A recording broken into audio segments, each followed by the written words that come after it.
Hey everyone, we are now sitting down with David Salzman from sRNAlytics, and you guys are identifying biomarkers. Yep. And then teach us more, because there's some RNA is very interesting.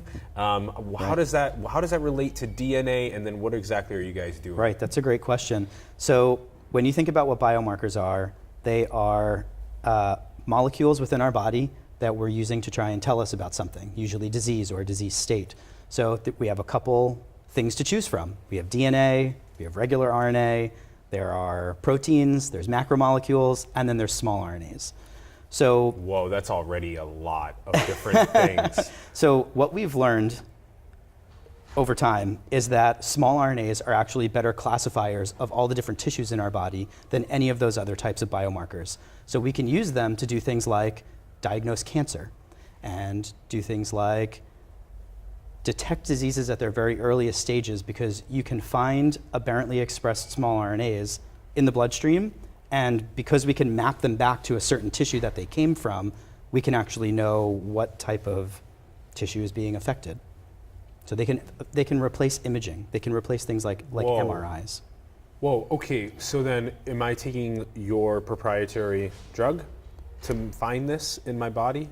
And then how are you identifying it? Nope, we don't have anything to do with drugs. So how do you identify the biomarker? Right, so from a sample, and that sample can be tissue, stool, or any type of fluid sample like blood or cerebrospinal fluid, we extract out all the small RNAs, and then we do sequencing. Okay, so there's a difference between regular RNA and small RNA. Yep, that's right. So regular RNAs make proteins. They encode for about 2% of our genome. And small RNAs actually function as little molecular traffic lights, turning on and off the expression of those big RNAs. Oh, they turn on or off. Okay, so then, that's how then, if you're identifying the small RNA, which turns on or off the regular RNA, then which does the protein expression. Yep. So that way, then you know by identifying the small RNA whether or not something is starting to cause a disease in the body. Yep, that's correct. Yay, eureka for me. High five. Okay, so either through blood or through tissue. It can be tissue biopsies. All of the cells in our body make small RNAs, and the small RNAs are actually what's required for making and maintaining all of the tissue. So they are what make your brain. It's what makes your heart, your liver, and your kidneys. But then do we need to pull from, how would the red blood cell in my blood, how would the small RNA there tell you about potentially some sort of chest or pelvic cancer or wherever? Right. So we're using small RNAs to diagnose things like dementia. And we know that when diseases originate in the brain will actually secrete small RNAs out into the rest of the body, and we can find them in the blood. And because we know that they've originated in the brain, we can use them as indicators for things that are happening when there's really no other way to see what's going on in your brain. The number one use right now is Alzheimer's. Yeah, and actually all types of dementia, right? So dementia is a blanket term that's used to describe a number of different diseases that at the very earliest presentation look identical to a doctor.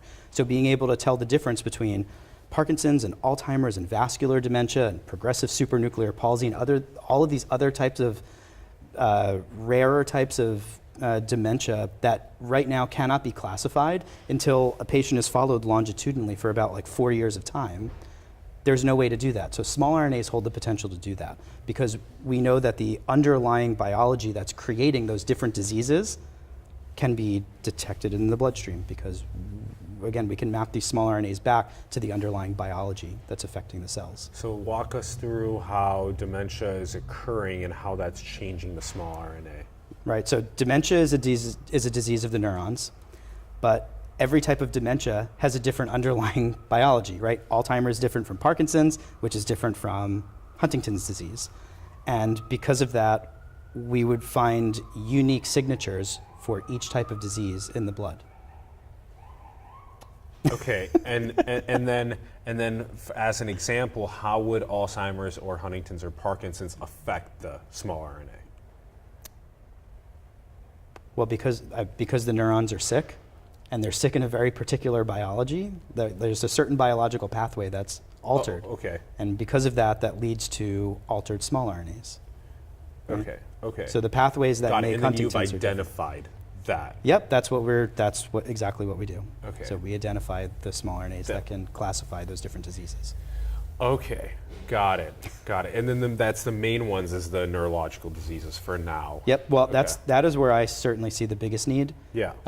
So, things like cancer, you can take a biopsy, and you can look at that biopsy 7 ways from Sunday, right? Mhm. And I don't particularly see the need for new biomarkers in cancer, right?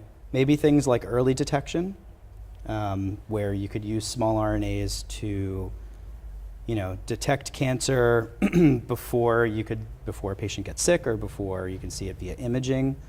But I see neurological diseases as being the critical need in the space for additional biomarkers. And then maybe teach us about exactly where you guys are at in the company. Are you guys already having people submit their blood sample to you? Right, so we've tested over 160 patient samples already through our academic collaborator. And we're in talks with a number of pharmaceutical companies right now who want to incorporate our biomarkers into their drug development programs. Okay, great. So then you can even potentially just give the biomarker identification technology to pharmaceutical companies as a... Yep, that is one aspect of our business model. We can certainly license our technology. However, right now we're planning on building all of our biomarker tests in-house and then selling them to drug developers on a per sample basis. On a per sample basis. Yep. Okay, cool. So that way you would then be a company that sells your biomarker tests to different companies, pharmaceutical companies. That's your main platform then. Yep, that's correct. Cool. Yep. And then So- hopefully for neurological and more. Yep, that's correct. Cool. So imagine you're a company making a drug for Alzheimer's disease. Number one, you want to be able to make sure that the patients that are coming into your trial actually have that disease and not something else that looks like Alzheimer's, right? So these patients would never respond to the drugs that you've developed.